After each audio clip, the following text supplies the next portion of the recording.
everyone, and welcome to Trending in My Life. This is podcast 71, and I'm going to call it Fireworks. Because by the time I post this podcast, it will be the week of Bonfire Night, also known as Guy Fawkes Night in the UK, which we celebrate with fireworks. And I also thought, it's a good time to think of that after we've had that night of fireworks, sometimes there are bonfires with baked potatoes and hot dogs for people standing around and watching those fireworks. After that, we're into the run-up to Christmas.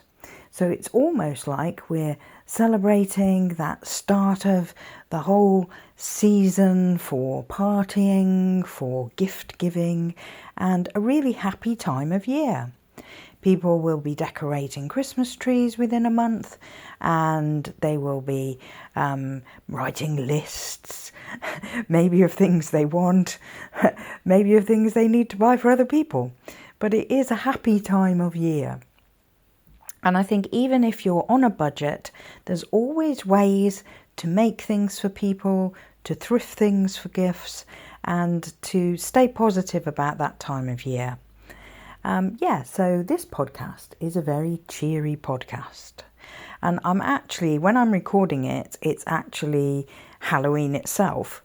And that's because we need to have a gas check and an electric check at the house that we rent, and that came out of the blue because obviously we weren't here a year ago, so we didn't know when they did it, and I've had to take a day off work so I can be home for the 2 lots of contractors to come round and do all their checks and take the boiler apart and make sure it's working okay and check the wiring and blah blah blah.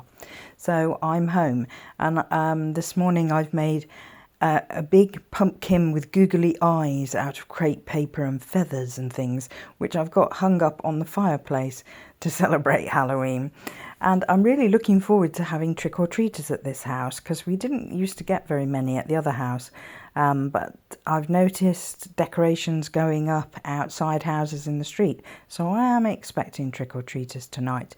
And again, that's kind of like the start of celebrations, the kids and teenagers are all dressing up and going out and trick-or-treating, and it's almost like we're into party season.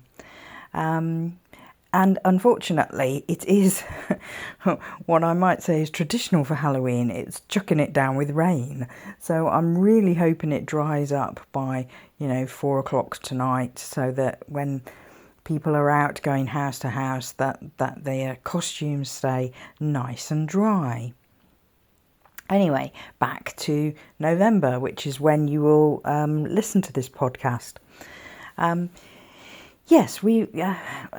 Bonfire Night, Guy Fawkes Night, is all about this person, Guy Fawkes, and a group of his friends and colleagues and conspirators, I think that's the word they say, wanting to blow up Parliament and sneaking into the cellars and with loads of barrels of gunpowder trying to blow it up, and they failed. And I know it's a bit ironic, but we actually celebrate the fact that he failed with loads of fireworks. So when you really think about it, it's a bit odd how we celebrate it, but it is what it is. I certainly grew up going to big firework displays.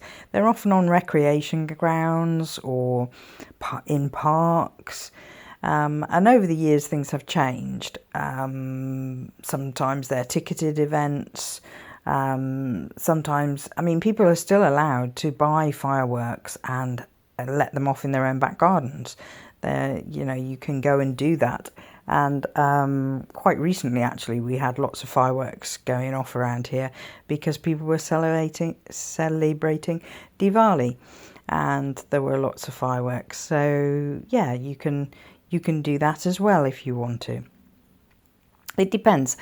Some families prefer to stay at home, and I know I can remember years ago we used to have sparklers which you could hold and you lit them and they just let off little white sparkly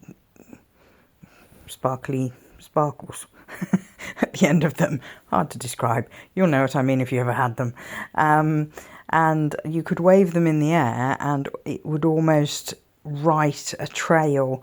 There'd be a few seconds when you could see the shape that you'd moved, the sort of wand that is the sparkler, and you could see it in the air. So kids love this time of year, and but within a week of Guy Fawkes night, bonfire night, it's late night shopping everywhere, ready for Christmas. So the shops will be open till 10 o'clock at night. Normally they're not in the UK. And this will be so that people can go. It's always on a Thursday night. I don't know why, but it's on a Thursday night, late night shopping all over the UK. And people will go and do shopping. They can do their Christmas shopping after work. That's why it's great for people. And they can, people will be hitting Oxford Street and they'll have decorations up. That's another thing for this time of year. The Christmas decorations along all the high streets in the country will happen. And I like the Covent Garden decorations. They're always pretty spectacular. Although, like everything in life, sometimes the decorations will stay the same for like 3 years before they'll revamp them, which is a cost thing, But yeah, there's that to look forward to, and they quite often have switching on ceremonies where they get, if you're in a small town, it might be the mayor of the town or a councillor, or if you're in a place like London, they might get a celebrity. It might be a famous footballer comes along and switches on the lights. It all depends. And the point is that on the first night of late night shopping, they would often switch on the lights at the same time so that it draws in crowds and crowds of people, which will then spend money in the shops as well. It's not always on the same night. Sometimes it's a week later, but they try and sort of get it around the same time. I don't often go late night shopping, but maybe once during the lead up to Christmas I'll do that.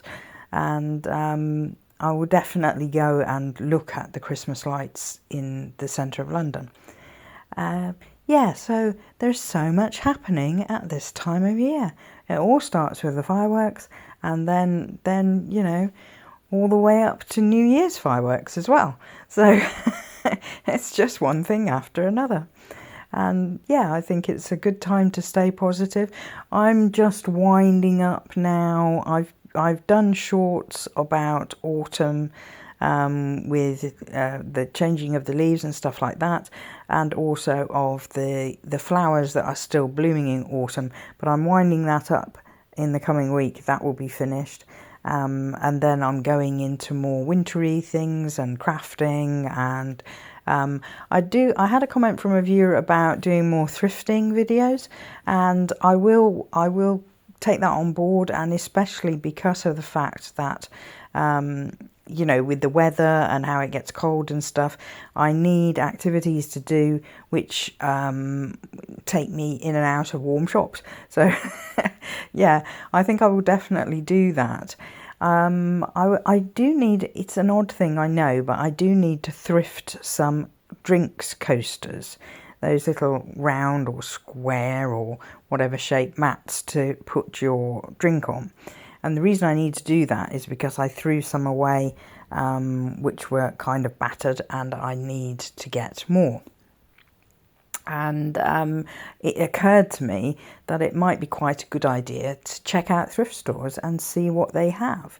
I'd quite like some in a little rack, because sometimes the round ones come in a little sort of, not a rack so much as a holder, and I think it would be nice to have that. And whilst I'm doing that, things like that make a good thrifty gift for someone, so I will look at that and maybe include that on my Christmas list of presents to give people. So lots to look forward to, and I always try and do some cooking around Christmas as well, some delicious goodies, so look forward to those. I've done a lot of Halloween this week just because people were really responding to that and seem to want more. So that all finishes today. I was talking about this pumpkin thing that I've done with googly eyes and feathers that's hung up on the fireplace. I've just recorded that, so I'm going to edit it in a minute and put it out, and then that's the end of my Halloween series, shall we say. So yes, I just wanted to finish off this podcast as it's later on Halloween evening and letting you know what happened. At first I kept seeing lots of children and parents walking past our house.